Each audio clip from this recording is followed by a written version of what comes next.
a fitting name, I think. And with raining for a wonder up that common Havering.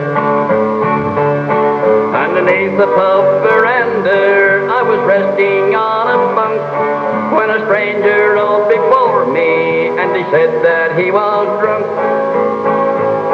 He apologized for speaking, there was no offense, he swore, but he somehow seemed to fancy that he'd seen my face before. He agreed you can't remember all the chaps you chanced to meet, but he said his name was Sweeney, people lived in Sussex Street. He was camping in a stable, but he swore that he was right, only for the blanky horses treading over him all night. He'd apparently been fighting, for his face was black and blue, and it looked as though the horses had been treading on him too. But an honest, genial twinkle in the eye that wasn't hurt seemed to hint of something better, spite of drink and rags and dirt.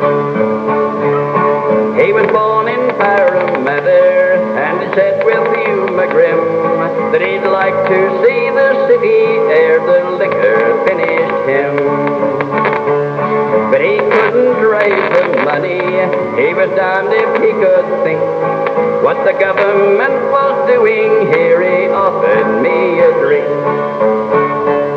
I declined with self-denial, and I lectured him on booze, using all the hackneyed arguments that preachers mostly use. Things I've heard in temperance lectures, I was young and rather green, and I ended by referring to the man he might have been.